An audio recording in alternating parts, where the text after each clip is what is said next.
Hello, my dear friends. Welcome to the Voice of Hope.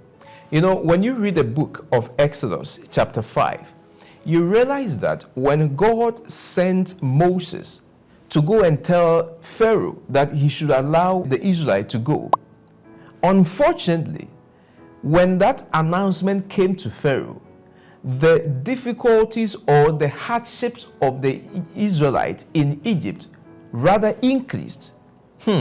When God sent Moses, Moses did everything. But when Pharaoh heard that, he actually said, well, you guys, you want to go. Is it because your work is not enough?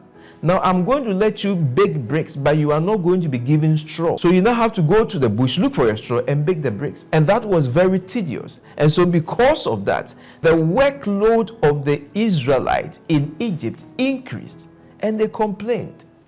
They complained because they didn't understand. We thought you were going to give us freedom. We thought you heard our cries. We thought you have sent a deliverer to us. Now your deliverer has rather worsened our situation.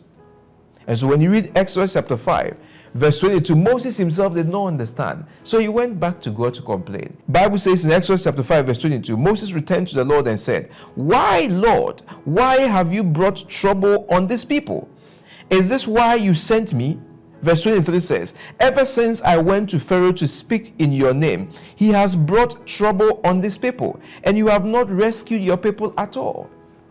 You see, sometimes what the devil does is that anytime that you begin to seek the face of the Lord, anytime you begin to trust in the Lord, the enemy, sensing that his end has come, begins to intensify his persecution in your life.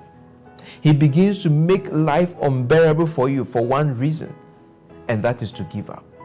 To give up on your pursuit of God, to give up trusting in the Lord, to give up following or looking up to God. He intensifies the pain. He intensifies the persecution. He makes life unbearable. For you to think, prayer is not important for me. Prayer is not working. I have tried, but it is even getting worse. But if only you would hold on.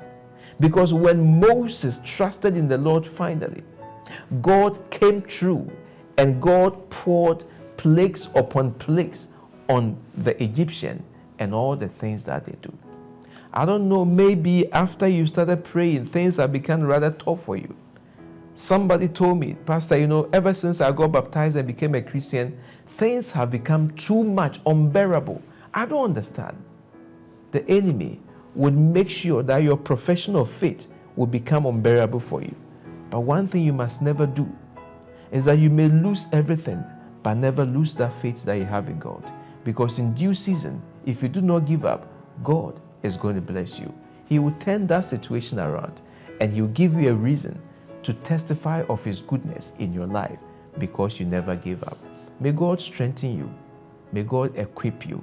May He help you to hold on, knowing that in due time, God will make all things wonderful in your life. Shalom.